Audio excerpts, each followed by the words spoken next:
Turma querida, boa noite.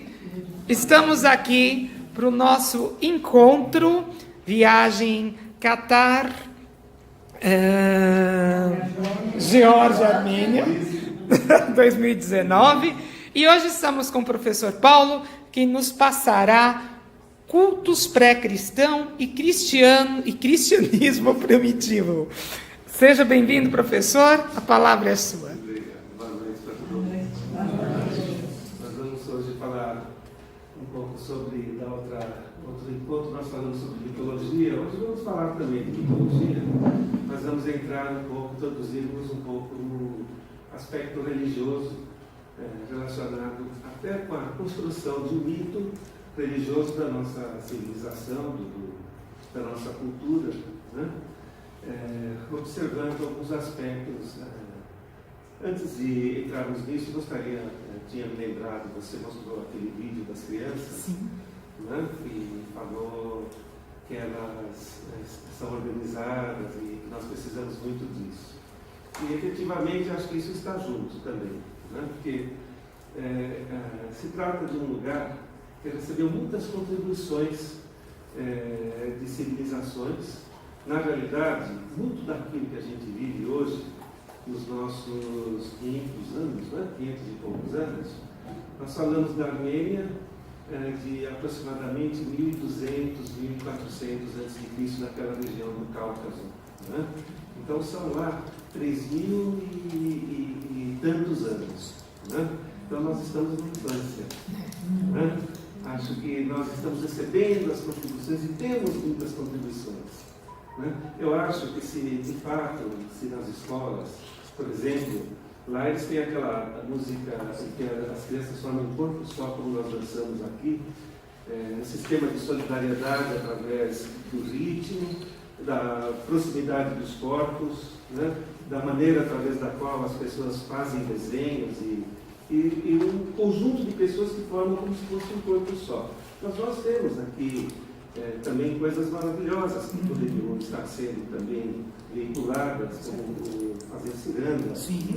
Quer dizer, acho que isso encantaria muita gente, seria um outro sistema de traduzir aquilo que apresenta-se hoje no processo de distopia, né? De falta de esperança que acontece entre os jovens, transformar isso, né? Num processo de solidariedade, de cultura de paz e assim por diante. Então, acho que nós teremos muito tempo para isso.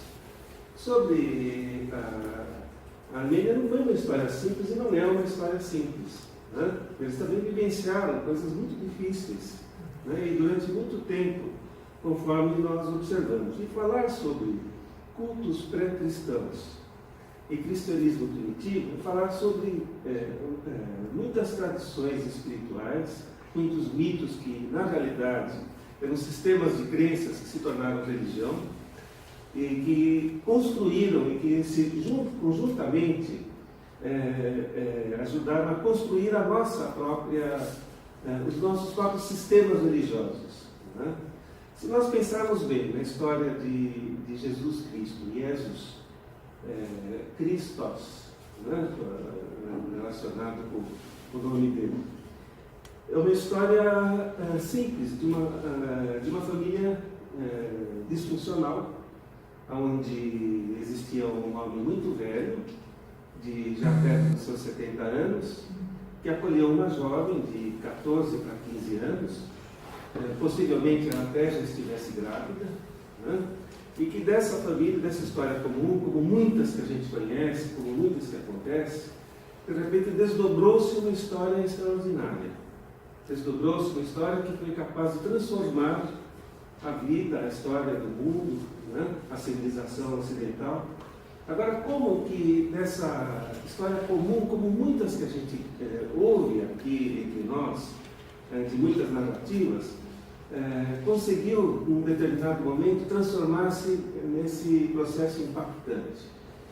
Isso foi assim, uma coincidência extraordinária, porque muitos aspectos do que se vivenciava antes, pouco a pouco, foi se incorporando a essa história extraordinária.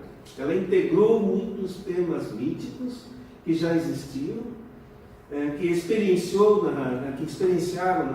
na sua vivência, né? E que de repente formou-se essa história extraordinária, né? Que nós vamos chegar até o momento em que nós estamos. Né? Então vamos dar um toque lá, né? Pode dar mais um toque.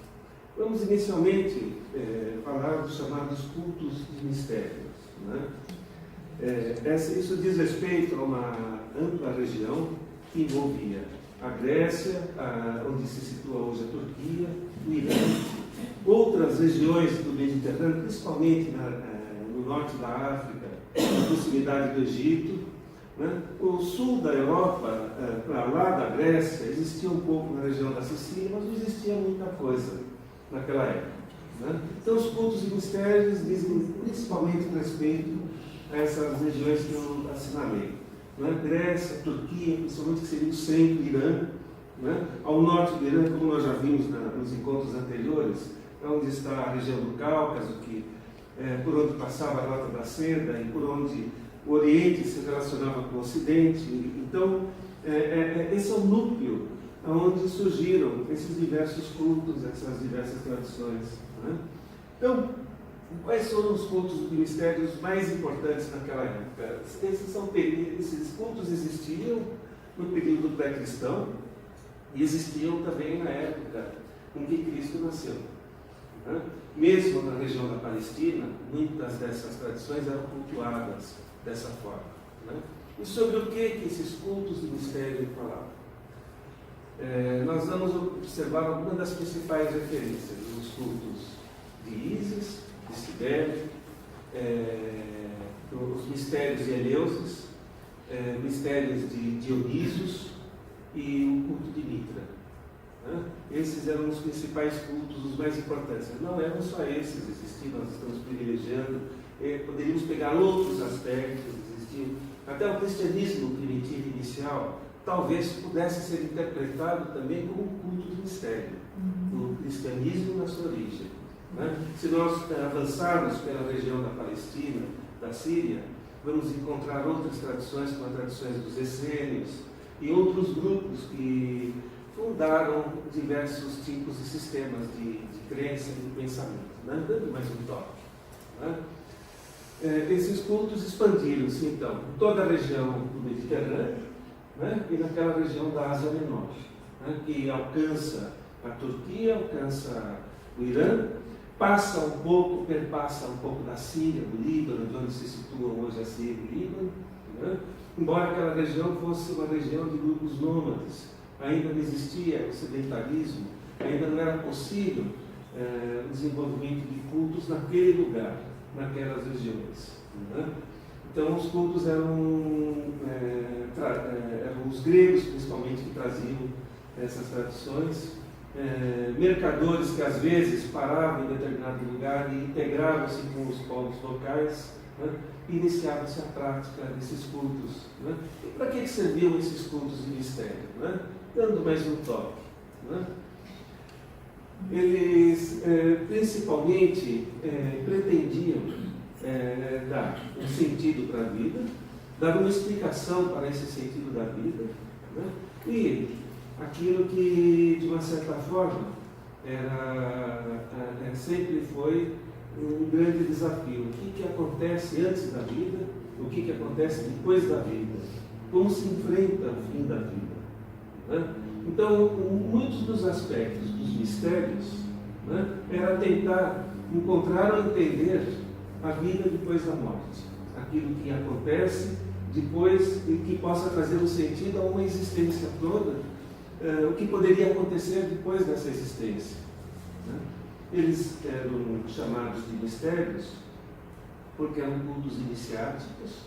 As pessoas que participavam desses cultos, eles eram quase secretos, não eram secretos. Né? Quando são iniciáticos, as pessoas precisavam ser preparadas internamente para participar desses cultos. Né? E não podiam transmitir para as outras pessoas, porque as outras pessoas não estavam preparadas. E elas não saberiam ou poderiam fazer um mau uso desse conhecimento ou desse entendimento. Né? E desse modo, então, envolvendo-se no culto, nos ritos relacionados com o culto, aquilo poderia produzir um significado. Se assim não fosse, não existiria esse significado. Né? Então temos aqui que a palavra mistes designava o iniciado, né? Aquele que iniciou-se. Né? Deixa eu dar para vocês verem. Né? E a palavra mistéria era a iniciação em si, era o próprio processo de iniciação. Né? Então era um processo de conhecimento. E quais eram esses cultos? Vamos lá. Né? Vamos começar primeiro com Ísis, né? Talvez o mais antigo de todos eles. Pode dar mais um toque? Aqui a gente pode colocar. Né? Vejam aquela imagem. Tá? Essa imagem, veja como as coisas vão se traduzindo, vão se compondo. Né? Nós vamos encontrar Ísis com olhos em seu colo. Né? Essa imagem remete a alguma lembrança? Né? Essa imagem, ela é uma imagem que tem aproximadamente 4.000 anos, 2.000 anos antes, né, do nascimento miraculoso de Jesus Cristo. Mas era uma imagem arquetípica, era um arquétipo a relação da mãe com o filho, né, o filho sentado no colo da mãe. Naquela época, evidentemente, estávamos em uma outra era, né? Então a gente viu o crescente lunar na cabeça da deusa, da divindade, né? Então, esse bronze é mais recente, do século VII, mas essa imagem é mais antiga, né? Século VII a.C., né? Mas a imagem é mais antiga. Já falamos aqui no outro momento sobre o mito de Ísis, né? Apenas para nós não vamos contar todas as coisas, senão nós não terminamos. Mas Ísis era casada com Osíris, né? Era casada com seu irmão Osíris, existia com seu irmão gêmeo Osíris, e tinha um outro casal de gêmeos, Sete e Nefete. Tá? Então, inadvertidamente, ocorreu uma confusão lá. Osíris, num determinado dia, deitou-se com a sua outra irmã gêmea, e isso provocou um dissabor com o outro lado, com Sete, e aí vem toda uma história onde culmina com o fato de que Osíris é morto pelo seu irmão, e posteriormente ele seria, de uma certa forma, ressuscitado por Ísis, que era maga, que tinha o dom da magia, que era uma deusa que tinha grandes poderes, né? E mesmo ele estando morto, puderam procriar um filho que depois se tornaria a vertente dos faraós por cima da terra, e o pai Osíris seria a divindade que cuidaria das almas no submundo, embaixo do mundo. Né? Na realidade, é uma temática que fala também sobre o que é pertinente à vida, morte, renascimento. Essa temática era recorrente em quase todos os cultos do mistério. Né? Em quase todos. Muitos desses cultos do mistério, essa temática viria se associar com o drama da vegetação também. No caso do Nilo, no caso do Egito, era o rio Nilo, né? Que era o que determinava nos seus períodos de fluxo, refluxo, a fertilidade da terra e a continuidade da vida. Né? Então, esse modelo divino apareceria dessa forma como sendo um dos principais cultos de mistério. Depois, o culto de Ísis, com a expansão macedônica, expandiu-se para todo o Mediterrâneo, inclusive para a Grécia, com variantes. Né? Ísis, na Grécia, foi cultuada até aproximadamente o século IV depois de Cristo. Né? Ela era transportada no andor como uma divindade. Né? Isso é descrito detalhadamente nesse livro Asno de Ouro, de Apuleio, né? Que tem uma tradução desastrada aqui que fala o burro de ouro, mas o asno, um dos aspectos desse tema é que o asno ele se reproduz, tem uma sexualidade mutativa, e o burro é híbrido, não tem sexualidade, né? Mas então houve essa confusão. Mas é o Asno de Ouro de Apuleio que descreve o culto de Ísis na Grécia, né? Como ele se transformou e como ele se propagou na Grécia com pequenas variáveis. Na verdade, é um mito, quando ele chega num determinado lugar, ele vai se misturar com os mitos daquele lugar. Ele forma um outro mito com algumas raízes comuns, né? Mas com desdobramentos e nomes diferentes. Vamos lá. para um outro toque. Pode dar mais um toque? Cibele, Cibele grego. Vocês estão vendo aqui a imagem, essa estátua de Cibele, né? Eu vou me colocar aqui na frente um pouco, deixa eu ver. Vocês estão vendo aqui uma cornucópia. Tá? Essa cornucópia que representa a fertilidade, simboliza a fertilidade. Aqui nos pés, nesse mármore de Cibele, aparece um leão, que representa o poder da divindade. Tá? E o poder matriarcal, na época, era o período matriarcal, e esta é uma divindade importantíssima. Na realidade, ela representa o muro que existia nas cidades, que protegia as cidades. Então, ela era a protetora das cidades também. Cibele era a protetora das cidades.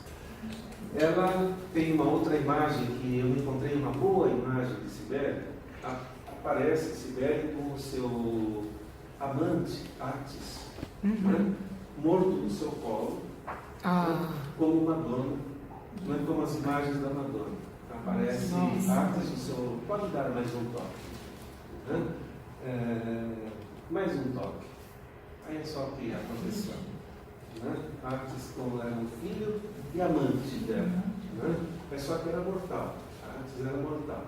Ela se apaixonou por esse, dependendo da vertente do mito, Átis era filho, dependendo da vertente, Átis aparecia como um pastor. Em outras tradições semelhantes, com outro nome, aparecia quer seja como pastor, quer seja como filho, mas era filho dela com uma pessoa que não era Deus. Como consequência, tinha poderes, tinha um determinado valor, mas não era imortal. Né? Aqueles que eram filhos de uma divindade, um mortal, às vezes se tornavam heróis. Eram pessoas muito importantes que tinham um grau a mais em termos de força, de poder, de consciência, em relação às pessoas de uma determinada comunidade, mas não eram imortais. Então ela planteava a morte do seu filho, e das lágrimas ela fertilizava a terra e o filho renascia. Né?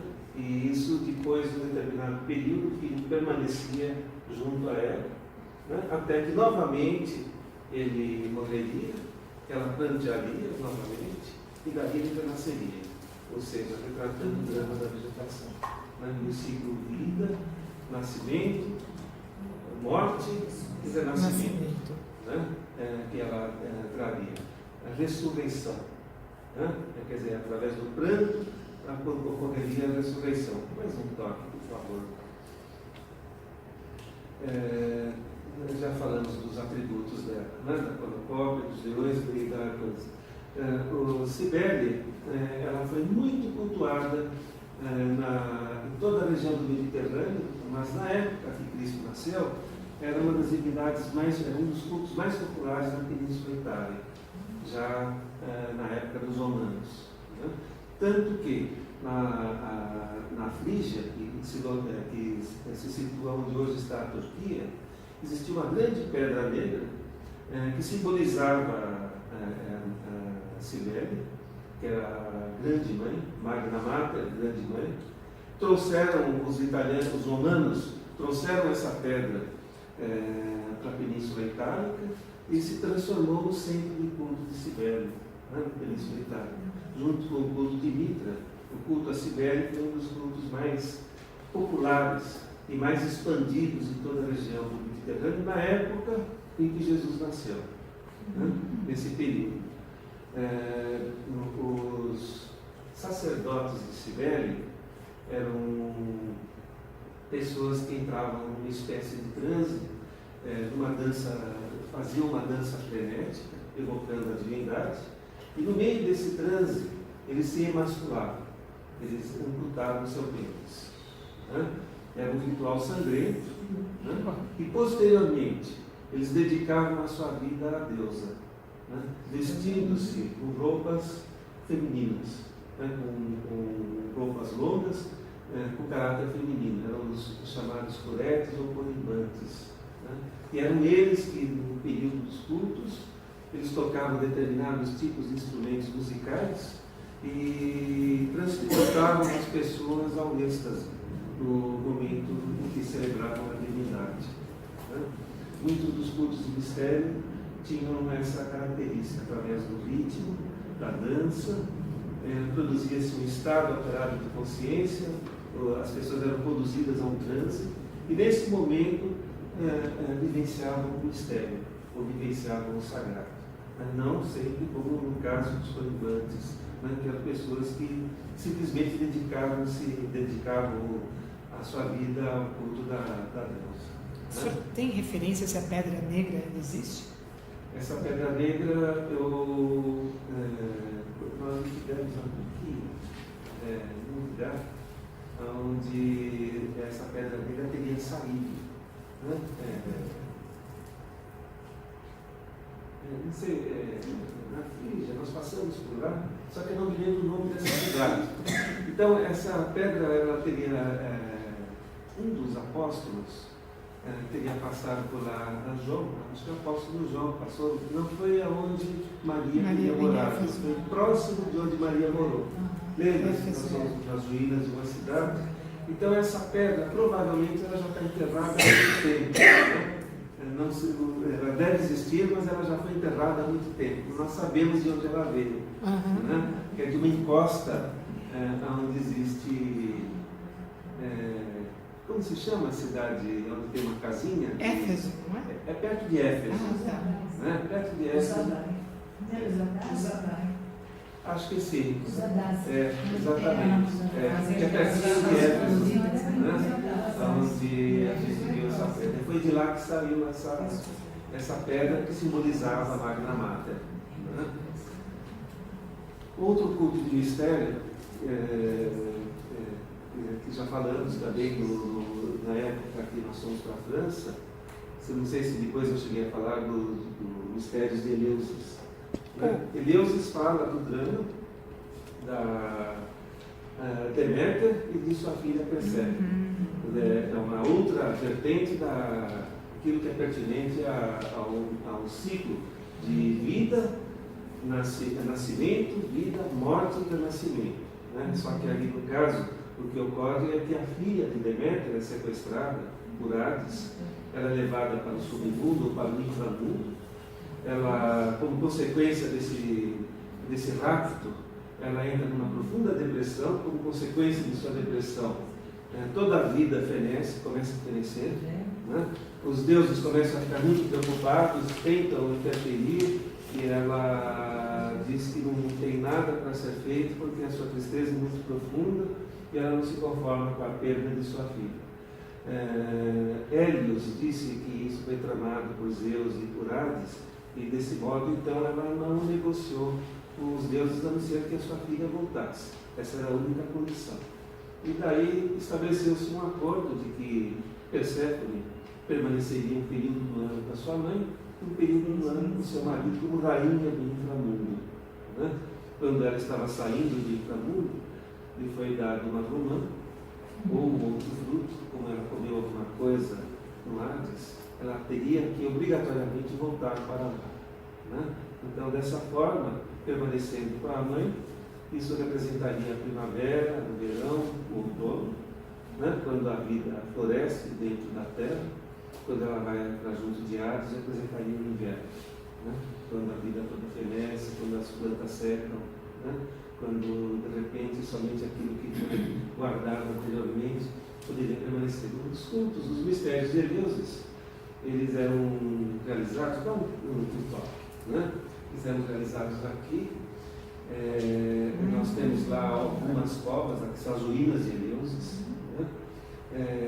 Tem alguns lugares aqui que as pessoas desciam para dentro da terra, onde um sacerdote e uma sacerdotisa representariam uma relação sexual e mostrariam um trigo, né? Um ramo de trigo para o iniciado. O iniciado, depois quando ele voltava, de uma escuridão absoluta, depois de ter passado por baixo da terra com tochas, existiria uma multidão esperando com tochas do outro lado, como se de repente saísse da escuridão e viesse para a luz novamente. Né? Não se sabe muita coisa sobre outros aspectos dos cultos e mistérios, porque justamente eles não podiam ser escritos, não podiam ser relatados. Né? Isso aos poucos vai sendo decifrado pelos arqueólogos, com alguns indícios, com alguns símbolos, né? E com poucos relatos da tradição oral que pode ser transmitida de geração para geração. Né? Porque justamente eram cultos de mistério. Né? Eles não eram transmitidos de forma escrita, então não podiam ser transmitidos de forma escrita. Essas ruínas são onde? E na Grécia. Na Grécia na Grécia mesmo, perto de Corinto. Nossa, né? passamos perto, que coisa. Não fica na parte insular, fica na parte continental da Grécia, tá? Eleusis. Né? E era lá que se fazia era o principal centro. Né? Para muitos gregos, Eleusis era como se fosse o umbigo do mundo, era um ônfalos, né? Era o centro de irradiação de toda a vida. Né? E a iniciação representaria entrar com as forças, com as poderosas forças primordiais relacionadas com o surgimento da vida, né? Passar por esse culto. Era representativo de um sentido que os acompanharia para o restante da vida. Aí que vem os termos anabase e catabase, não é? Isso, anabase, catabase, a descida para a profundidade, representando a descida do Perséfone, e anabase, a subida, né? Voltando para a luz. Catabase a gente lembra de catacumba, que é embaixo. Anabase a gente lembra da Ana, para cima. E aí é fácil a gente memorizar. Os mistérios de Dionísios, esse tinha já uma diferença, né, em relação aos outros. Né? Enquanto que os outros cultos, de uma certa forma, eles eram integrados ao sistema coletivo, à organização social, à maneira através da qual as relações humanas se estabeleciam, os mistérios de Dionísios, eles se opunham a esses aspectos, eles tinham outro caráter, né? Eles, de uma certa maneira, eles contradiziam a ordem social e a ordem humana convencional. Né? Dionísios é o deus do vinho. Os cultos de Dionísios geralmente atraíam aqueles que não eram cidadãos da Grécia. Né? Por isso que, de certa forma, eles contradiziam a ordem social e integravam aqueles que eram excluídos. Na realidade, eram as mulheres, eram os escravos, eram os estrangeiros, né, que participavam do culto de Dionísios. Era um culto onde existia uma procissão barulhenta, onde às vezes existia um andor com um falo, né, representando a fertilidade da natureza e o vinho. Né? E através do transe, né, as pessoas dançavam, evocando outros aspectos de si próprias, né? Representando aquilo de si mesmo que geralmente nas relações sociais é oculta, representava uma expansão. Né? Os cultos eram espontâneos, eles percorriam a cidade. Agora, evidentemente que eles precisariam de alguma maneira ser integrados do ponto de vista da região olímpica. A forma através do qual o culto foi integrado foi tornar Dionísios um deus olímpico também. E do ponto de vista coletivo, o adestramento dos cultos espontâneos que aconteciam, que eram barulhentos e que muitas vezes envolvia uma comoção popular muito grande e uma espécie de desorganização da ordem estabelecida. A maneira através da qual o culto se organizou foi através do teatro. E foi a partir de Dionísios, então, que através da ordem da desordem, né, surgiu o drama, surgiu o teatro. Né? Dionísios, por isso, é a divindade do teatro também, que representava o culto organizado. Né? A organização, ao adestramento, a domesticação do culto de Dionísios. Né? Seria a forma através da qual ele foi domesticado, que foi através do teatro. Né? Não é mais um toque só que a gente tem ali. Então, iniciado através do transe, experienciado a alteridade, né? Se era, de uma certa forma, uma mulher contida, ou se ele era um escravo, ele vivenciava o poderoso, se era uma mulher contida, ela se expandia, e assim por diante. Né? Quer dizer, ocorria uma reversão. Né? E existiu o contato da figura do outro dentro de si, divergindo da experiência comum e ordinária. Né? Então essa era a característica principal do culto de Dionísios. Maravilhoso, é uma saída, né? Para você justamente trazia um equilíbrio social. Né? De uma certa forma, era uma maneira através da qual se continham as revoltas, né? Se continha a insatisfação de uma certa maneira. Nós vamos ver uma imagem na sequência, né? Essa imagem é de uma representação de um culto de Dionísios no mural em Pompeia. Né?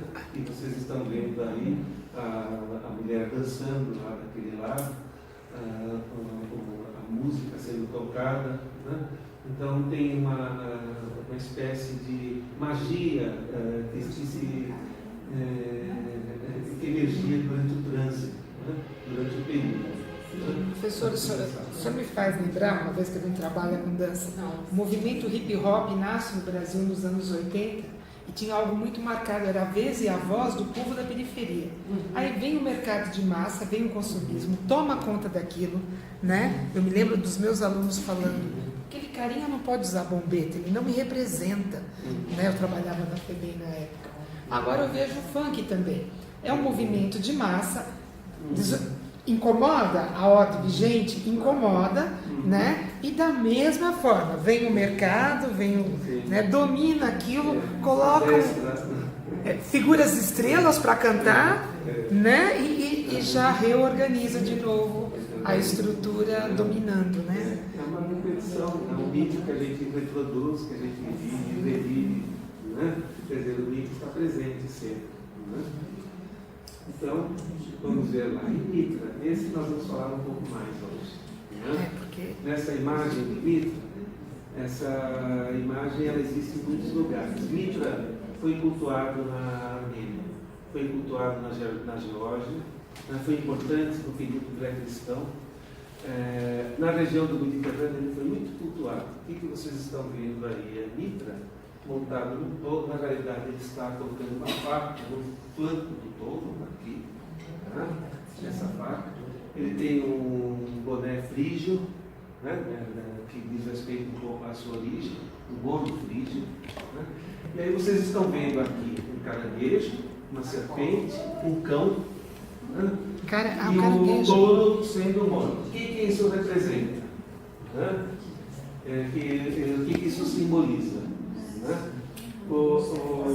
A morte do touro representa o fato de que esse culto surgiu, o culto de Mitra, por volta de 2000 a.C. Né? De 2000 a.C. Ele teria surgido na Índia. Mitra se relacionava com uma divindade hinduísta chamada Varuna.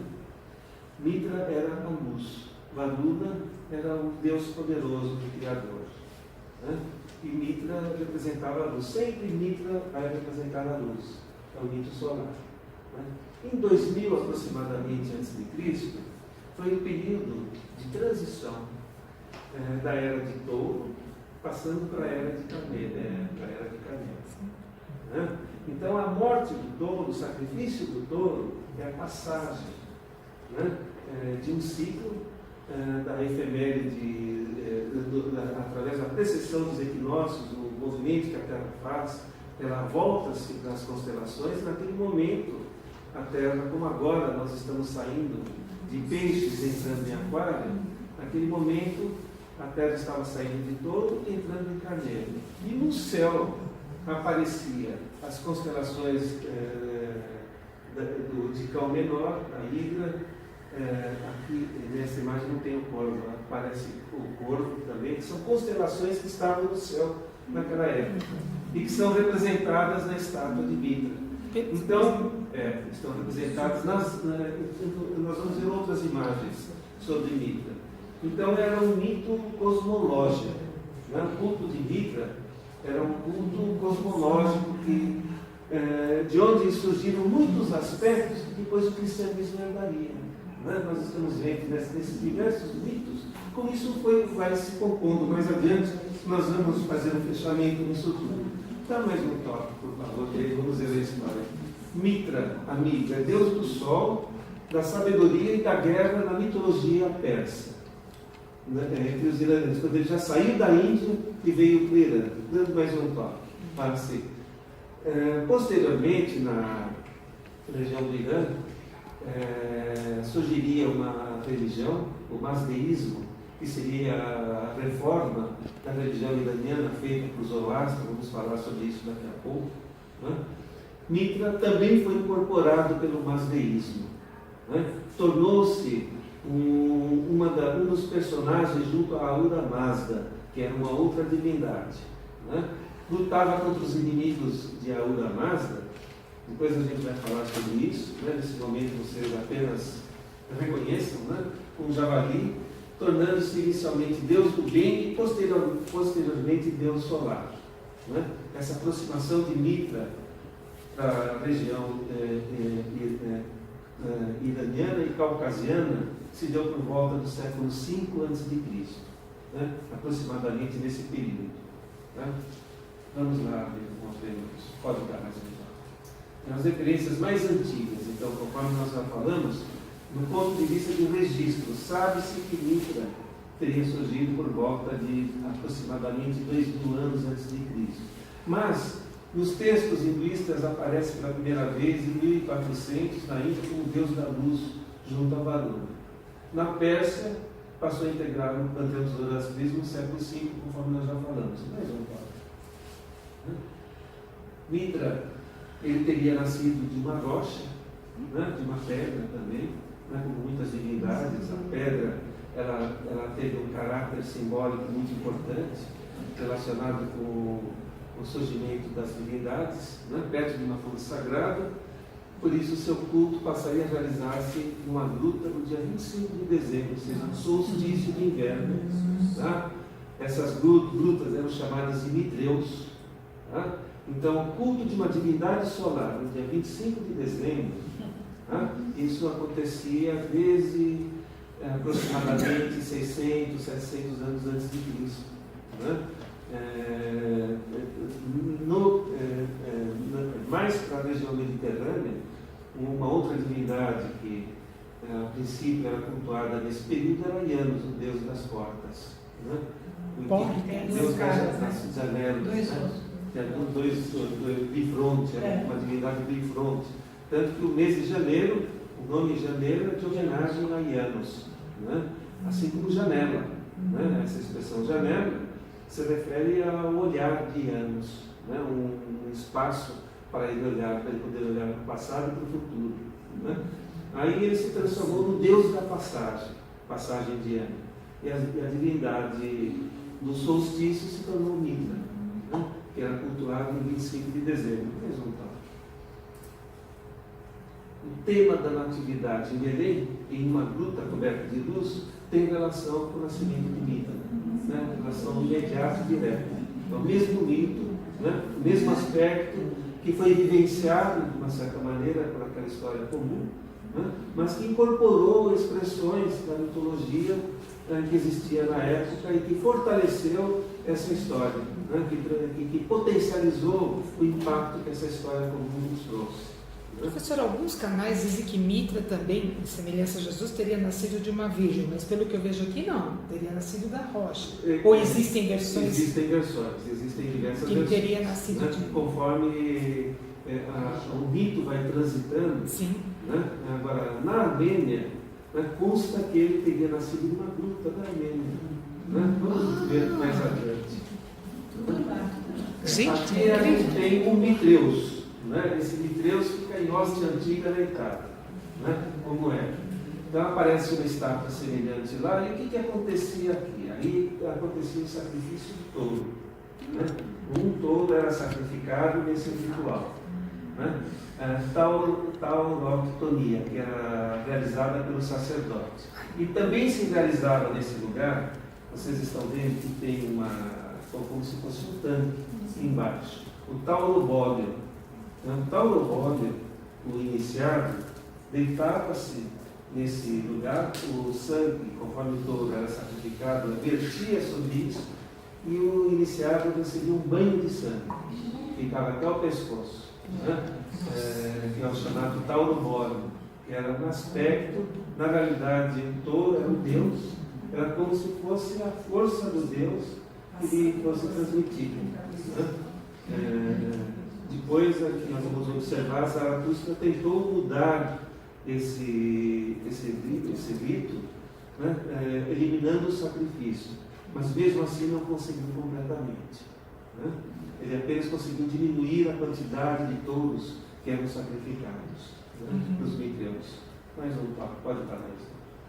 Na Armênia existe essa caverna média, onde Mitra se recolhia e se retirava somente uma vez por ano, conforme as referências míticas locais, né? Então, a Armênia assim como a região caucasiana, tem muitas montanhas, tem áreas bastante pedregosas, né? E numa dessas grutas, consta que aquele imperador que nós já falamos, Tirídates I, acho que aproximadamente em 1100, 1000 a.C., ele participava dos taurobólicos, tauroctonia, dos ritos de Mitra, né? O rei Tirídates I, que nós falamos numa primeira aula, né? Ele participava dos cultos de Mitra. Aí, como que era o aspecto mítico de Mitra, né? Pode dar mais um toque. O roubo do touro e seu sacrifício, por ordem do sol, era o episódio essencial do mito, né? O roubo do touro e o sacrifício, né? Quem ordenava era o sol.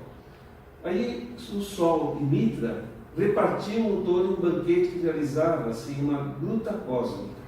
Logo após, Mitra ascende ao céu em seu carro, conduzindo o sol. Mais um toque. Ele que era a divindade da luz.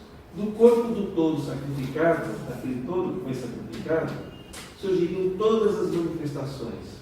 Aí existem especificações, né? Eu não me lembro exatamente, mas, por exemplo, dos chifres nasceria o trigo, do seu sangue correriam os rios, outras vegetações nasceriam das suas vísceras, e assim por diante. Todas as manifestações viriam do touro. O touro, na realidade, era uma divindade cosmológica, representava uma era, um período, era a potência de um período, de um ciclo, né? Que correspondia ao ciclo de touro, né?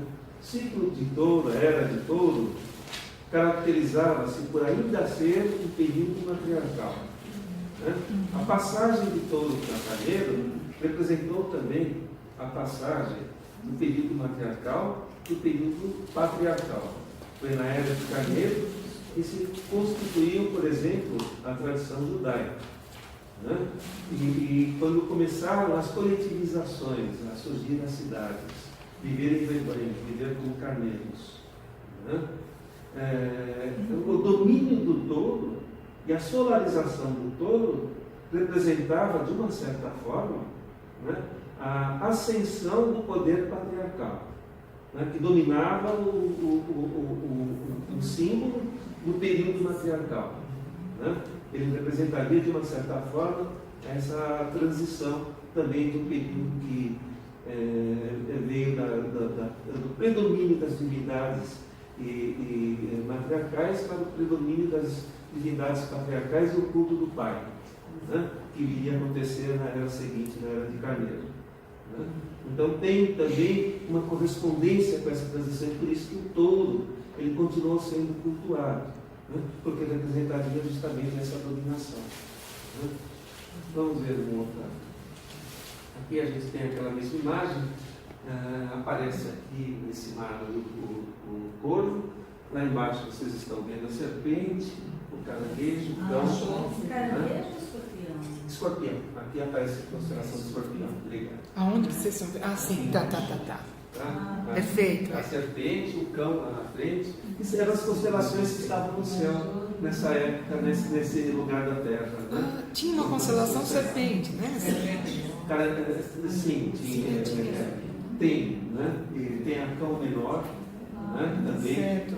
A constelação de Hidra, Né? Todas essas constelações elas estão presentes. E ali, professor, o que o senhor mencionou? É o Corvo. um homem, Outra corvo? constelação também. Só que aí latim o nome não me lembro qual. Tá. Corvus. Corvus, uma coisa assim. Né? Que é como é referida essa constelação. Lá nas duas extremidades a gente vê o Sol e a Lua, né? Que vocês estão observando. Tá. É um mito cosmológico. Né? É um mito que envolve, tem uma cosmovisão na construção desse mito. Né? Então esse é um marco que aparece. Lembra um pouco a carta do tarô, né? Tem 4 pontos também, sol. Aparece. O tarô traz muitas referências míticas, né? que o tarô traduz também. Né? Aí tem outros arquétipos do tarô, né? Mas ele sem dúvida aparece. Né?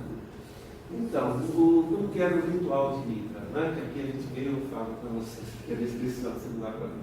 O ritual dos mistérios compunha-se da iniciação em 7 estágios ou graus. Tá?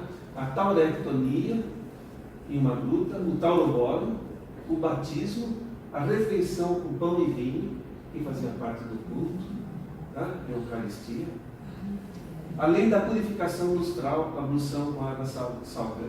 Eu escrevi água sagrada com água salgada. Salgada. Água salgada. Salgada. Desculpe, aqui o sagrado invade. Queima de incenso e cânticos. Mitra foi o único Deus que não compartilhou o destino trágico dos mistérios. Né? Na realidade, ele não morreu. Ele subiu, ele solarizou, ele era luz. Né? Ele não tinha, era o touro que morria. Né? Ele não compartilhava do mesmo destino dos outros cultos de mistério. Ele tinha outro caráter. Era o culto masculino, eram soldados romanos que se tornaram mitraicos, muitos soldados romanos. Né? Agora, todos esses aspectos depois do cristianismo herdariam. Né? Muitos desses aspectos do ritual seriam herdados pelo cristianismo. Né? Uma coisa, esses 7 estágios a gente vai longe, mas eles tinham relação também com os planetas conhecidos. Né? Existiam em muitos mitreus degraus, onde os iniciados, conforme o seu grau de conhecimento, eles iam ascendendo a um desses degraus. Então aparecia lá Mercúrio, Vênus, Júpiter, Saturno, Mercúrio, Vênus, Marte, Júpiter, Saturno, Terra, Sol e Lua, que eram os 7 degraus. E os metais relacionados com Mercúrio, Vênus, Vênus eu não me lembro o que era, talvez o cobre, ou bronze, talvez o bronze, Vênus, acho que era o bronze. Marte era o ferro, Júpiter era o estanho, Saturno era o chumbo, Lua era a prata e o Sol era o ouro, né? Que tinha correspondência com os graus, com os estágios. Era bronze mesmo. Né? Era isso. Pode dar mais um parágrafo. O sacrifício do touro corresponde à passagem da precessão dos equinócios, conforme eu coloquei, né? Das constelações de touro para Ares. A serpente, o escorpião, o corvo, o cão, a hidra, sempre presentes em suas representações, relacionadas-se com as constelações que estavam no céu naquela época. Né? É aquilo que nós comentamos. Né? E os mitreus tinha ou a estátua ou existia um mural com temos pintado assim, com Mitra, com o tema de Mitra. Né? O que aconteceu lá? Nós temos um mural. Né? Aqui aparece a tauroctonia, uma imagem do céu, a serpente, o cão, né? E aí uma outra construção. A natividade miraculosa no solstício do inverno. A angiologia, porque ele é auxiliado por anjos também. A teologia da luz e a Eucaristia foram as ideias religiosas que vieram do culto de Mitra, que seriam assimiladas posteriormente pelo cristianismo e pelo islamismo. por essas duas tradições monoteístas. Queriam assimilar essa temática que era usada no ponto de vista. Professor, pera lá, tem Eucaristia no islamismo? Sim, porque no Deus eles comiam o pão e o vinho. Né? Então, esse aspecto do mistério que a gente observa na missa cristã, ela veio de Mitra. Né? Ela veio de Mitra, exatamente desse mesmo modo. Né? O sacerdote, existia o ágape, né? Que era a refeição sagrada que se fazia dentro do mitreus, né? E que se fazia através do pão e do vinho. Sim, mas eu achei engraçado e o batismo, o Islã. só que aqui era o Islã, a teologia da luz, né? E a angiologia. Tá. Esses dois aspectos, depois daqui duas aulas a gente fala de novo sobre isso, sobre o Islã. Não é na próxima aula a gente fala sobre o cristianismo armênio, na próxima aula. Mas na última aula a gente fala sobre a cultura islâmica, a arte e a cultura islâmica. Aí a gente entra um pouco na teologia da luz, tá? E na angiologia que aparece na tradição islâmica. Tá? Vamos lá. Mais um. Então, a religião.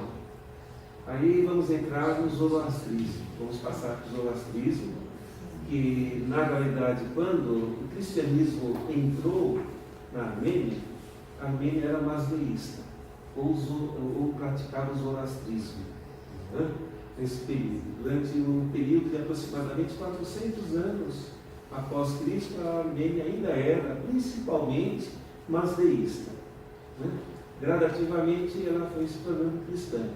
A gente conta essa história mais para frente, né? A religião iraniana, no entanto, ela teria surgido por volta de 2000 a.C. e era muito semelhante ao hinduísmo védico, né? A religião iraniana. Tinha aspectos bastante semelhantes com o culto de muitas divindades, era politeísta e realizava sacrifício de animais, né? Consumia-se como consequência o sangue do touro representava. O sangue do touro representava uma força vital. Vocês ouviram falar de uma expressão chamada mana? Mana é uma expressão que representa o poder que pode estar embutido numa pedra, num amuleto, né? Que possui mana.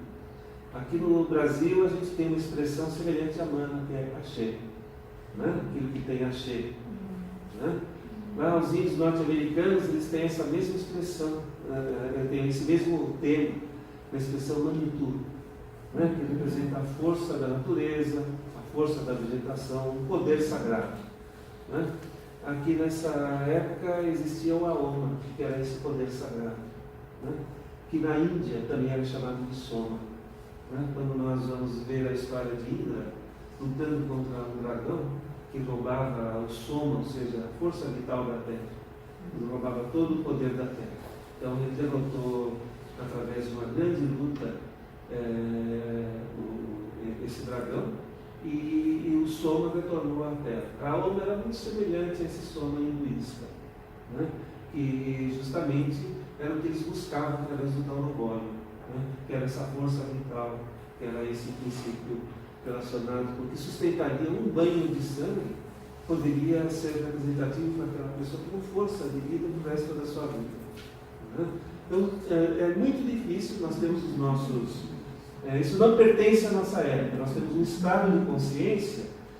Para nós compreendermos, nós temos que abrir mão um pouco dos nossos pressupostos, né, e tentar entender dentro do que se pensava, né, naquela época, né, para compreender. Porque hoje não vale, não teria poder nenhum, né, para a gente, né? Então vamos dar mais um toque. Aí o que aconteceu? Zaratustra, ele foi um filósofo que os gregos chamavam de Zoroastro, né? Ele teria nascido na região onde hoje pertencia ao Irã, hoje é onde se situa o Afeganistão, né? Ele nasceu nessa região. Esse personagem, depois de algumas gerações, se perde um pouco, né? As culturas não eram completamente escritas, então teve divergência sobre a época O que se aceita mais é que ele teria nascido entre final de 600 a.C. e 620, teria morrido em 560 aproximadamente. Ele morreu, consta que ele teria morrido com 70 anos. Mas tem aí versões que falam que ele teria nascido no ano 1000 a.C., Zaratustra. Né? Então, parece-me que o que mais se aceita, do ponto de vista acadêmico, seria que ele teria nascido por volta de 620 a.C. E ele foi um reformador da religião iraniana, tentando controlar o sacrifício e desenvolver uma religião ética, e que cultuava uma divindade, transformando-se na primeira religião monoteísta que existiu. Né? Então, após o que fala a história de Zaratustra, né? Que ele, em um determinado momento, ele também teve um nascimento miraculoso, tem várias versões sobre o seu nascimento, como o nascimento de Buda também foi transformado num acontecimento auspicioso. Então, ele também teria um nascimento auspicioso, Zaratustra. Né? E, num determinado momento, quando ele purificava-se através de um banho, chegou uma luz e ele começou a conversar com um anjo, né? Um ser de luz. Esse ser de luz o conduziu até um determinado lugar onde ele entraria em contato com um deus que se chamava Ahura Mazda. Ele foi cercado por 5 seres de luz, e a Ahura Mazda, aí é uma religião bastante psicológica, né? Conversava com ele psiquicamente, né? Não se materializava, não tem forma, né? Por isso não tem nenhuma representação dessa divindade. Já é uma divindade que envolve um pressuposto de abstração, uma capacidade de abstrair, né? E de ter uma compreensão psíquica de um processo que lhe é transmitido. Né? Então foi dessa forma que ele recebeu a revelação dessa nova religião. Né? Dando mais um toque, pode dar mais um toque aí. Zaratustra, que quer dizer contemplador de astros. Né? Então teria vivido de 620 a 551, que é o que academicamente é mais aceito. Né? Nasceu no leste do Irã, onde hoje se situa o Afeganistão. Depois de ser conduzido, junto a 5 seres de luz, escreveu o Avesta, que é um livro sagrado. Existe esse livro, tem tradução em português. Né? É um livro sagrado, monótono. No entanto, é um livro de regras morais. Então, são ingênuas para a gente. Né? Na realidade, a gente precisa, a nossa civilização precisaria muito disso. Eu falo para vocês, vocês aprenderem que ele tem uma certa monotonia. Foi escrito através de poemas, que eram chamados de gatas, esses poemas. Né? Então era rimado, era ritmado. Consta que nos cultos mazdeístas, esses poemas, os gatas, eles eram musicados e cantados. Né? De forma que assim se fixava melhor na psique das pessoas. Né? E que contém as ideias através das quais ele reformou a religião iraniana. Aqui nessa imagem tem a história de Zaratustra. Tá? Tem a história dele, do nascimento auspicioso também, com muita luz que se projetava de uma estrela sobre ele, não uma dúvida, mas cercado de animais. E aí tem todo o processo através do qual ele recebe a revelação psíquica aqui. Né? E daí ele começa a pregar a nova religião. Aí tem o altar do fogo, que é um aspecto central no culto do mazdeísmo, né? Até chegar no momento da sua morte que ele foi assassinado, né? Com aproximadamente 70 anos. Aquela imagem que vocês estão vendo aqui em cima, que está nos templos mazdeístas, se chama Falavar. Essa imagem, mais adiante, nós vamos explicar. É como se fosse um ancião com 2 asas e umas cordas que vêm para baixo, né? Que estão sempre próximo do altar mazdeísta. Né? E aí tem uma representação de Zaratustra, não se sabe exatamente como ele era, mas como um Cristo, que a gente não sabe, mas tem uma representação arquetipicamente válida e reconhecida pela fé e pela crença ele também tem uma representação que é reconhecida pela fé e pela crença, recebendo luz, entrando em contato com a luz, né? Em contato psíquico com a luz. Nós estamos falando de uma religião ativa? Ainda é ativa, ainda é ativa. Existe uma porcentagem de pessoas nessa região que ainda praticam o zoroastrismo, né? É uma religião pré-cristã que influenciou também o cristianismo, né? Principalmente influenciou o cristianismo, o judaísmo e o islamismo, né? Porque era uma religião monoteísta. Professor, não era um masdeísmo que teria uma entidade completamente boa e outra? Veja bem, o zoroastrismo é uma forma geral através do qual se fala, né? Tá. Era a religião iraniana, aí masdeísmo é o culto de Ahura Mazda, desse deus. Por isso que se fala masdeísmo, que era como o Zoroastro chamava. Sim. Mas aí passou a se falar zoroastrismo porque a referência mais importante se tornou o Zoroastro, né? Mas é a mesma coisa. Mesma coisa. Né? É a mesma coisa. Mas não era essa religião que tinha uma entidade completamente boa e uma entidade... Sim, vamos falar sobre isso agora. Dá um toque. Né? O dualismo. O É um outro aspecto. Esse é um selo de Zaratustra que tem um Tajiquistão, né? Que foi feito. Uma percepção de Zaratustra. Lá a gente tem o que você queria. Na doutrina zoroastriana, antes do mundo existir, haviam dois espíritos antagônicos. Né? Os espíritos do bem, que era Ahura Mazda, criador do mundo, representado como divino lavrador. E o do mal, Angra Mainyu, que era representado por uma serpente. Um aspecto importante aqui na religião, na região do zoroastrismo, era que as pessoas não eram forçadas a seguir o bem. Isso era dado para elas como uma opção, como uma possibilidade. A pessoa fazia a sua escolha, ela tinha o livre-arbítrio. Né? Não é como muitas outras religiões que impõem os seus credos, os seus dogmas. Né? A nossa própria religião. Ela fez isso com os índios, fez isso em muitos lugares do mundo. No zoroastrismo, não, se dava a opção. Né? Falava que tinha um caminho e tinha outro caminho. Ou seja, trouxe o dualismo também. Né? Trouxe esse aspecto dual. E que nós, através do nosso livre-arbítrio, fazemos a escolha e vamos seguir um determinado caminho. E isso nos era dado. O bem e o mal apresentam-se como princípios cósmicos, que existem os dois, né? É uma força cósmica, que estão em perpétua discórdia. O bem só irá prevalecer, de acordo com a reforma, com a revelação de Zoroastro, se a Ahura Mazda conseguir reunir uma multidão considerável de seguidores, com força suficiente para expulsar o mal do universo.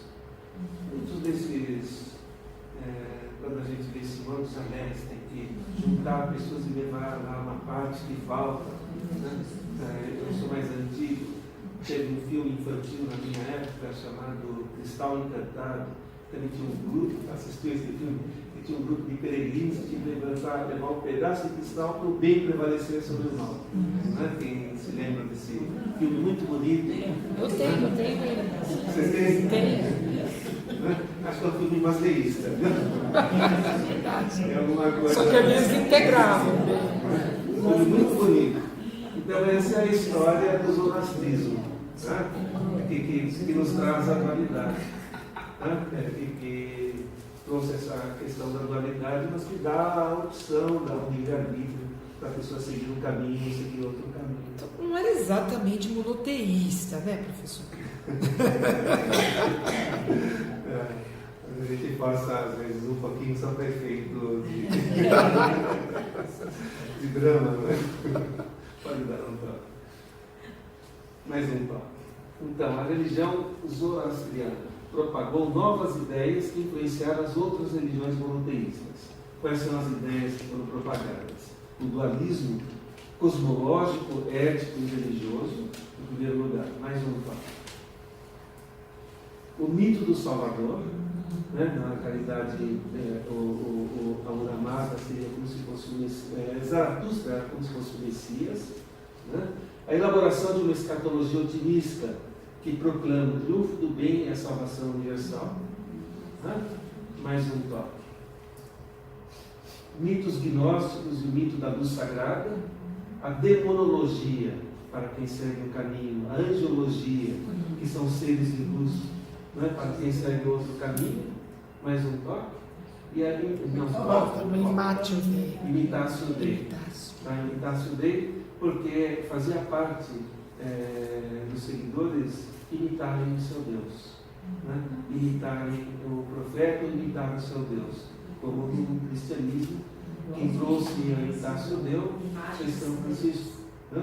São Francisco, que abriu mão de toda a riqueza e que pertencia a uma família burguesa e passou a vestir, se vestiu com palavras no sentido de imitar a vida de Jesus, né? Então isso também aconteceu nos oratórios. Essas foram as contribuições dos oratorismos para a história das religiões, né? E posteriormente iriam ao ocorrer. Isso faz parte da evolução da consciência. Veja bem, né? Não estou vendo, eu estou colocando do ponto de vista antropológico, né? Da gente olhando, né? Não questionamos os dogmas, as crenças, tudo isso tem valor organizador, não quero opor a nada disso, só estamos fazendo uma análise, né? E aí vamos dar uma olhada no tempo. Esse é um tempo que existe, né? Onde você fica mirando, né? Fica inteirando esse tempo, e aquela figura do Faravar, ele está aqui, né? Fica no alto do tempo, né? Dando um toque, vamos entrar naquela figura. Aí aparece essa figura, né? Essa imagem simbólica. Vocês querem saber, que eles estão vendo um ancião, as penas que estão lá para trás, para um lado, ele olhando para o lado, segurando um anel, e a mão direita, né? Mão direita, pé direito, né? Apontando a direção, né? E segurando o anel na outra mão. Aqui existe um arco com um para frente, outro para trás, uma corda para frente e outra para trás. O que isso quer dizer? Dá mais um toque. Então lá a gente tem a figura do ancião. A figura humana está pequenininha, que eu olhei para vocês. A figura humana representa um ancião que simboliza a sabedoria da idade, tá? A maturidade. Lá aquela asa, as duas asas em ambos os lados, tem 3 penas maiores que indicam bons pensamentos, boas palavras e boas obras. As penas maiores, aquelas penas maiores que vocês veem nas asas. 3 aqui embaixo.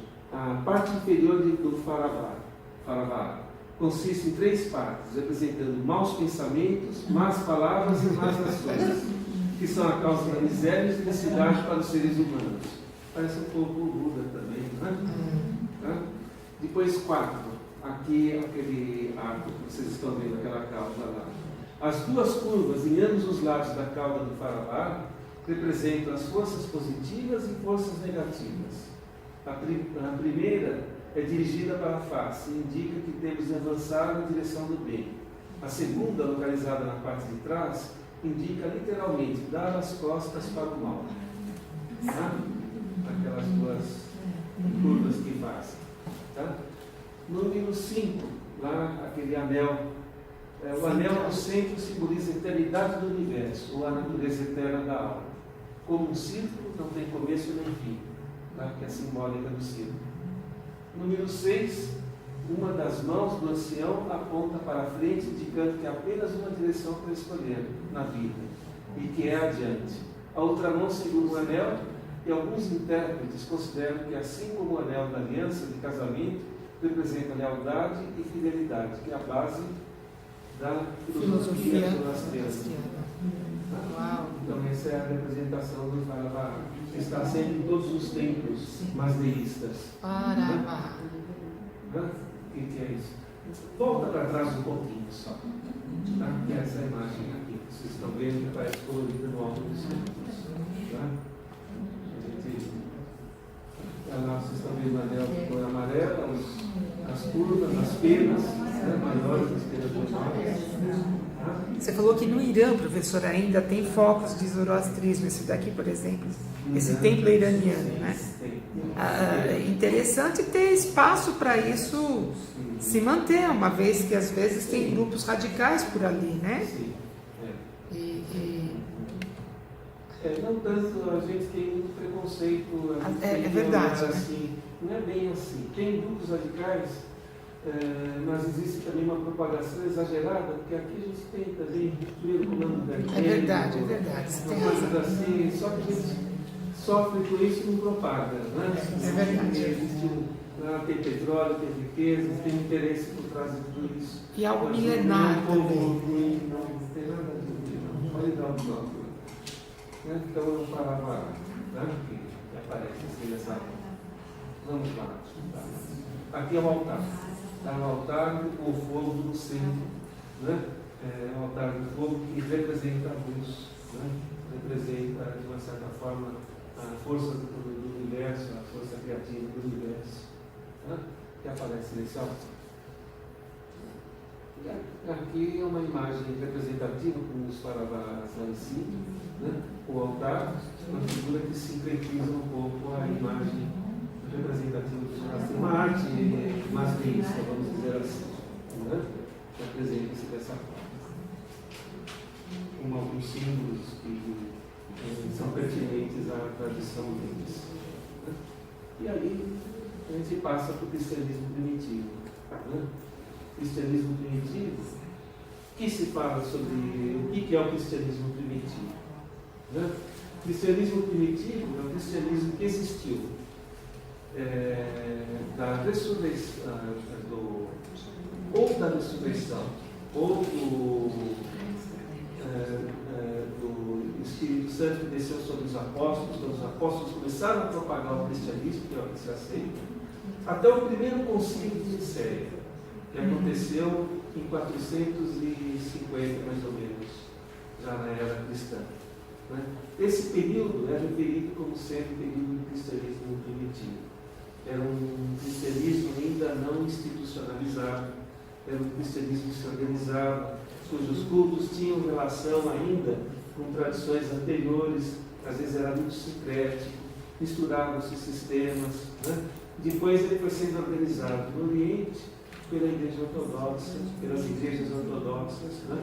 Pela visão, aliás, ocorreu esse cisma, posteriormente viria a ocorrer esse cisma, e aí teve um desenvolvimento um pouco diferente em cada uma das tradições cristãs do mundo. Né? Então, a princípio, o cristianismo primitivo foi mais ou menos um só, foi antes do cisma, né? Da separação. Né? Então, era um cristianismo que existiu nesse primeiro período, nessa primeira etapa. Então começaria aqui. Esse foi o fato mais marcante e enigmático dos primeiros cristãos, que teria sido a ressurreição. Daí que é quando tudo teria começado. Vamos ver. A igreja cristã nasceu no dia de Pentecostes, no ano 30, quando os apóstolos, depois de se unirem em torno de Pedro, começaram a pregação do Evangelho, que é o que se consta. A princípio, os fiéis usufruíam seus bens em conjunto, coletivizavam o uso das coisas, isso de acordo com Atos dos Apóstolos. As principais informações sobre o cristianismo primitivo estão em Paulo, nas epístolas de Paulo. Tá? É onde a gente vai encontrar a maior parte das informações sobre o que era o cristianismo no começo. Tá? E eles se encontravam nos templos judaicos, acontecia nos templos judaicos, nas sinagogas. Né? O cristianismo era cultuado nos próprios templos, depois ele foi se deslocando, a gente já vai ver a história. Mais um então. O partir do pão era o ato cultual mais importante, conforme Atos, versículo 2, parágrafo 40. Capítulo 2, parágrafo 42. Para os primeiros cristãos que praticavam o batismo e a Eucaristia. Esse era o elemento mais importante do ritual no cristianismo primitivo. Muito semelhante ao que se fazia também no culto de Mitra, que era o ágape, que era a refeição sagrada, a refeição dentro do templo. Mais um toque. Essa imagem do bom pastor era uma imagem que era representada nos templos mais antigos e nas catacumbas e nas cavernas, porque teve um aspecto monárquico. Ainda não eram monastérios, mas eram grutas onde os cristãos se retiravam né, para fazer o seu culto cristão, o seu culto religioso. Muitos cristãos se retiravam das cidades e iam para lugares isolados, né? Isso foi uma característica do cristianismo primitivo, né? E eles faziam representações onde Cristo ou Deus era representado como um bom pastor. Então são aqueles 3 primeiros séculos, iniciando-se após Pentecostes e terminando no primeiro concílio de Nicéia, 325. Tá? Vamos lá, observar. Os primeiros fiéis eram judeus ou gentios convertidos em judeus e pregavam o evangelho em aramaico, que se falava Bezoretá, que é evangelho em aramaico, grego Evangelion. Aqui se traduz como se traduz evangelho? Boa Nova. Boa Nova. Boa Nova. Né? Mas a tradução literal do grego é anúncio oral. Bezoretá é anúncio oral. Né? Anúncio oral porque ele era transmitido oralmente. Aí depois se fez essa da Boa Nova. A divergência do judaísmo, a recusa em adorar os deuses romanos e a reconhecer a divindade do imperador fez com que os cristãos fossem perseguidos e martirizados desde sempre. Né? Essa questão deles, além da desobediência dos dogmas do Sinédrio, né, que era o que dirigia a religião judaica na época. Porque eles eram também judeus, mas eles apresentavam como se fosse, que era compreendido, como nós entendemos, nas divergências que já aconteceram acerca do cristianismo, como uma heresia. Né?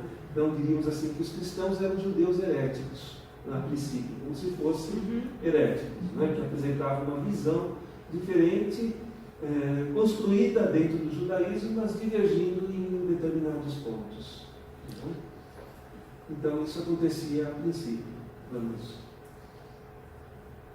Aqui temos uma outra representação, essa muito conhecida, do cristianismo primitivo, que aparecia, né? Onde aparecem essas 2 letras gregas. Né? Essa que se chama Kis, né? Na forma de um X, Kis e Rho, né? Que representava Kistos, né? Que é ungido, significa ungido, essas 2 palavras. Aqui tem a alfa e ômega, representando o princípio e o fim, né? Que ele era o ungido, ele representava o princípio e o fim. Esse é um dos mais importantes símbolos, um dos mais significativos símbolos do cristianismo primitivo. Né? Vocês viram lá o bom pastor, estão vendo esses. Né? O que vocês não estão vendo? A cruz, porque não é utilizada no cristianismo primitivo. Ela só queria ser utilizada depois. Tá? Não se utilizava a cruz como símbolo. E o peixe? O peixe, sim, já vamos falar. Tá? O peixe era um outro símbolo, pavão, né? Que representava o símbolo solar. Né? P e o X são os iniciais de peixe. Sim. Né? Ictus. Né? Depois nós vamos ver. Né? Estevão foi o primeiro mártir que morreu apedrejado, né? E a partir daí houve a dispersão dos judeus para diversos lugares, né? Para a Síria, para o Líbano, para a Grécia, para a região do Cáucaso, também dando mais um toque para Antioquia, a Turquia. Né?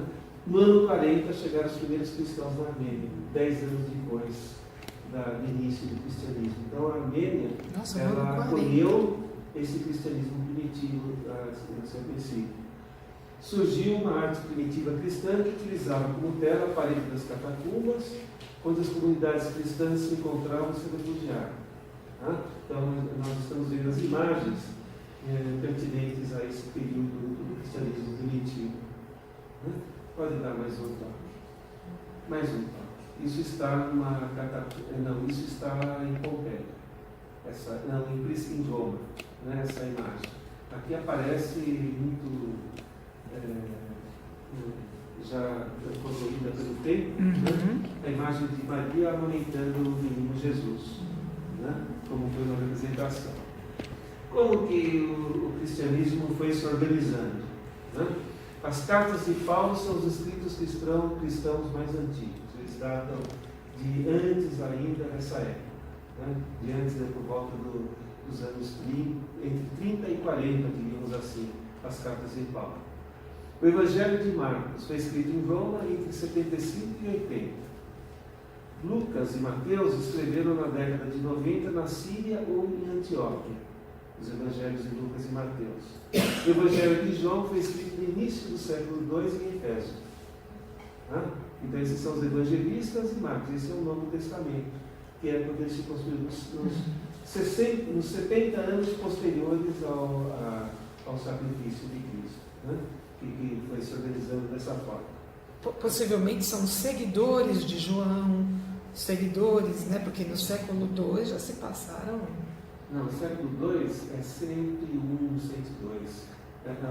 De 0 a 100, século I. Ah, tá. De 100 a 200, é século II. Sim, sim, mas é difícil João estar vivo. Quando Cristo foi condenado por Pôncio Pilatos, João foi o único que viu, ele era um menino nessa época. O João Evangelista, não o João Batista. Foi o único que viu, ele estava perto e ele presenciou. Depois ele foi um seguidor de Cristo. Então, lá pelo ano 100, ele tinha por volta de 70 anos. Consta que ele que acompanhou Maria para Efésio. Tá certo, Né? tá certo. E ele teve isso lá. Né? Um pouquinho depois. Foi mais ou menos nesse período que o Evangelho de João seria sido escrito. O Evangelho de João foi escrito em aramaico. Todos os outros foram escritos em grego. Né? Todos os outros foram escritos em grego. E João foi escrito em aramaico na língua que Jesus falava. Né? Que ele costumava falar. E os outros evangelistas escreveram em grego. Assim como Paulo também. As cartas de Paulo também foram escritas em grego. Né? Aqui a gente tem uma outra imagem da arte primitiva cristã. Veja que a representação de Cristo era muito diferente. Né? Uma outra imagem que a gente tem. É verdade. Essa é a imagem das catapultas. Lá o menino Jesus. E que Maria, né? E Maria, bem diferente. não tinha aquela posterior dos artistas, cientistas, Ele também era feio. fizeram, né? Era como era simples, uma mulher simples, né? Era uma pessoa assim, ela jovem, né? Isso antes da representação. Então é interessante observar isso, porque você vai entrando um pouco no surgimento. Né? Mais um toque. Né? Aí a gente tem a imagem de uma catacumba, onde teria se feito efetivamente uma igreja, né? Com murais na parede. Né? Então as primeiras comunidades se encontravam nas catacumbas e posteriormente cavernas como anacoretas, em vida contemplativa. Né? Eles se retiravam e passavam a viver em cavernas, como lá na Capadócia, e em diversos lugares. Né? Na Antioquia tem lugares também onde houve também o retiro de cristãos, né? E que passavam a viver isolados da comunidade, né? E em meditação, em estado meditativo. Mais um toque.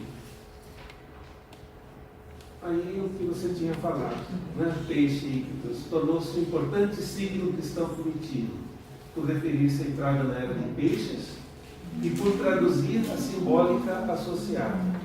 Né? Então, Jesus, CH Christus, PH Theos, que é Deus, o Is, que é Filho, e S Soter, que é Salvador. Né? Nessa expressão vem soteriologia, salvação. Né? Expressão que vem do grego também. Né?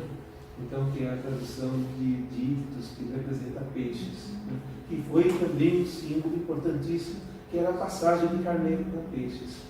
E o Cristo, como sacrifício, foi o Cordeiro de Deus, né? Que era a época que estava saindo, entrando peixes, né? E renascendo como ictus.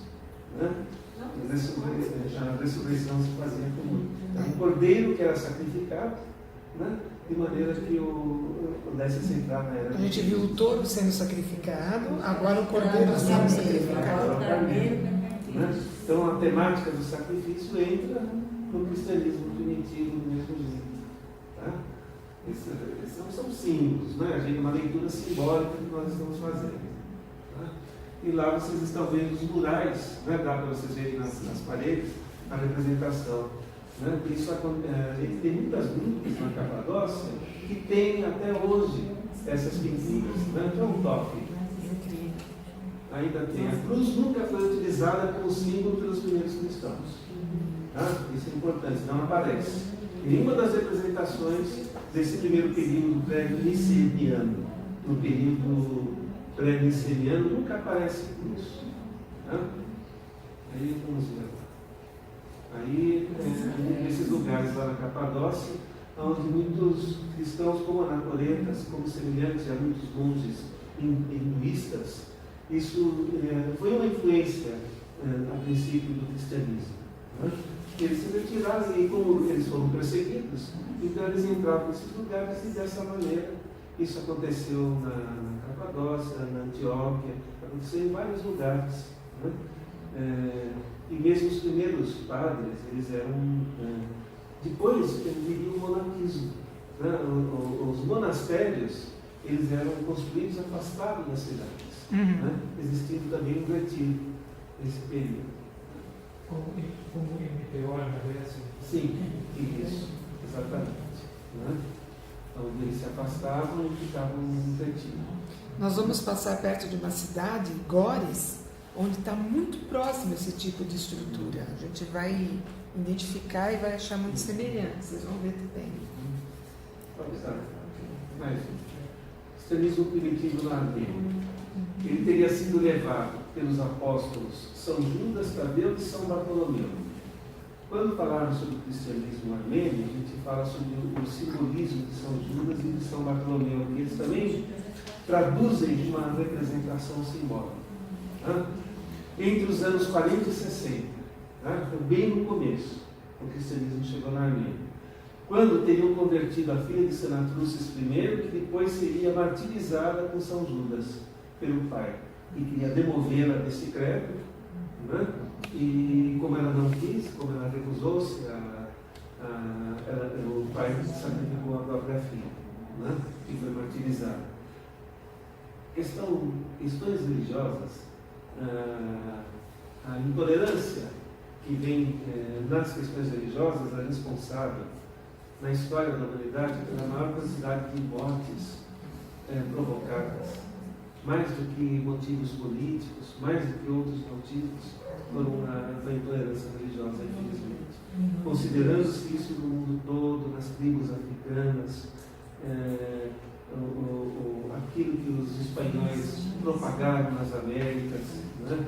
Dizimando culturas e civilizações, e assim por diante. Não teve outra situação que tenha provocado tantas mortes da humanidade que não a unilateralidade e a intolerância religiosa. Né? Lá nós estamos vendo também numa dessas cavernas. Isso é muito semelhante a já numa igreja organizada dentro de uma gruta. Tá? É uma igreja primitiva que vocês estão vendo lá embaixo. É o interior de uma igreja primitiva. Uma igreja semelhante a essa, eu acho que nós vamos, eu tenho a impressão. Já vamos lá. A Armênia tornou-se cristã no ano 301. O Concílio de Nicéia, quando foi? 325. 317? Não. 325. Ah, de Nicéia, tá certo. 12 anos antes de Constantino liberar o culto em Roma e 24 anos antes do primeiro Concílio de Nicéia. Então, a Armênia tornou-se cristã ainda na época do cristianismo primitivo. Foi o primeiro país a tornar-se cristão, né? E assumir essa identidade, né? Como representar. Não sei se isso tem aspectos positivos, negativos, como a gente pode ver. Se não existisse tolerância, seria muito bom. Né? Como existe intolerância, né? Tem aspecto, por um lado é bom, por outro lado é a história da humanidade e a elaboração. Vamos lá. Então é essa igreja que... Tatev. Né? Que seria o interior dessa igreja, aquela imagem que vocês viram. Isso fica na Armênia. Né? Esse é o mosteiro de Tatev, onde terá o maior teleférico, né, do mundo, no qual nós vamos ter que pegar para chegar nela. Agora é importante observar, né, o isolamento, né, onde ela foi construída. Antigamente era uma pequena... que representava provavelmente uma gruta, né, localizada que depois se tornou uma igreja. Aliás, até, se eu não me engano, está em obras, né? Tem aqui algumas estruturas, alguns parece, não sei, que deu uma pequena gruta lá e a igreja foi construída posteriormente. Né? Essa é a imagem. Então vamos com calma aqui. Né? Quais foram as influências pré-cristãs para o cristianismo primitivo? Tá? Mãe com o Deus menino que a gente vê na imagem de Ísis. Né? A mãe planteando a morte do filho e o tema da ressurreição, que a gente vê em Cibele e Atis e Deméter Perséfone. A ruptura da ordem social e humana convencional, que é o cristianismo na Palestina, ele também provocou esse mesmo tipo de contraste. Tá? Em Roma também, porque na verdade com a expansão do cristianismo, para o Império Romano não interessaria falar em preservação de vida, né, com soldados se tornando cristãos. Era um perigo tornar-se cristão, teria que preservar a vida. Né? Eles eram mitraicos. Né? E, na verdade, o imperador era divinizado. Né? Cultuar um outro personagem que não o imperador. E eles tinham também seu panteão, né? Seu próprio panteão. Um toque só. Natividade miraculosa em uma gruta, no solstício de inverno. Batismo, Eucaristia, tema do sacrifício e solarização. O cristianismo primitivo deve tudo isso a Mitra, ao culto de Mitra. Cristo também se tornou o sol. Ele nasceu no dia 25, ele se tornou sol invictus, como era colocado, como era referido. Porque no hemisfério norte, no solstício de inverno, dia 25 de dezembro, ao contrário daqui, que é verão, lá é inverno. E a noite mais longa do ano, nós estamos perto da noite mais longa aqui, volta de 24 de junho, São João. Lá é 25 de dezembro, perto do solstício de inverno. Então entra um Deus que vai trazer a luz de volta, né? Que vai derrotar as trevas. Né? Então ele se tornou o sol invictus. Né? Mais um toque. O dualismo, triunfo do bem, mito do Messias, imitar-se o Dei, mito da salvação e gnosticismo, que viria depois do gnosticismo cristão. O cristianismo primitivo deve ao zoroastrismo. Né? Então, por isso que a gente fez essa composição para os cultos de mistério, com essas regiões, para a gente entender um pouco como que aquela história de uma família, como muitas outras tem, se transformou em um acontecimento auspicioso e tão poderoso. Né? Porque foi incorporando diversos mitos, né? Representativos da construção psíquica das civilizações, né? Tornando-se uma religião que mudou a história da humanidade e que está viva por pelo menos há 2 milênios. Né? Há 2 milênios que ela se mantém e que ela se renova. Né? Evidentemente que incorporando, integrando outros aspectos, como a Assunção Maria e a divinização de Maria e outros aspectos que foram integrando-se com o cristianismo, né, desde que ele surgiu. Né? Mais um toque lá. Os signos crísticos primitivos, a gente vê então esse signo aqui que é muito importante. Né? Às vezes essa roda aparece com 8 raios também. Aparece com 8 raios. Aqui tem 6 raios, é o Quis e o Rho. Né? Grego com alfa e o ômega que aparece na sua representação. Aqui está em ordem né? Apareceu invertida. Tem problema ou é desse jeito ou é a foto? O lado esquerdo e o... Eu acho que pode ser que tenha sido invertida pela foto. Pela foto. Né? Pela foto mesmo. Mais um toque. Lá a gente vê o pavão, né? Que é o símbolo do sol, o símbolo solar. Esse pavão eu vi numa igreja lá na montanha, onde Cristo teria conversado com os profetas. Construiu-se uma igreja e o vitral tem 2 pavões enormes, né? Um em cada vitral no alto lá em Israel, né? Que ainda tem essa representação do Cristo como um pavão.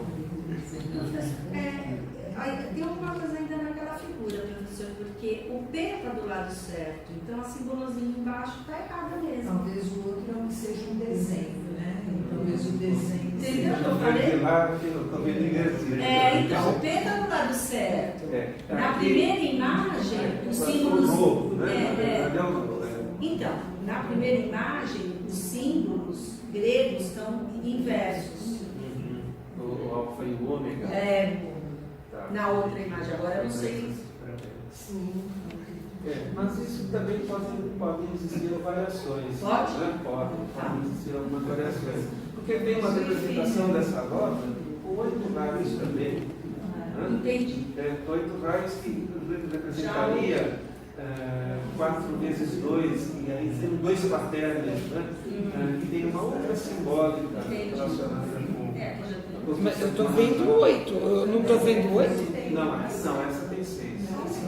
8. Não tem 8 lá. Tem 8 raios. Tem 8. E tem uma letra S. Porque tem uma S. Na outra que nós vimos, só tem o príncipe.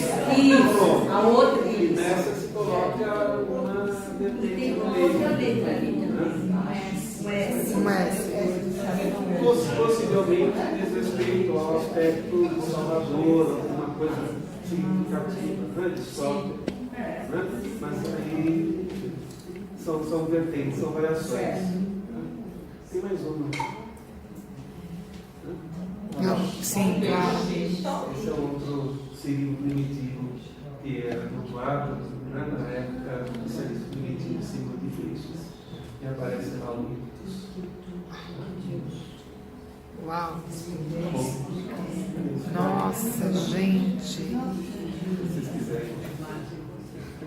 Gente, primeiro. Não, põe na. Depois na. Quer contemplar. Ah, claro.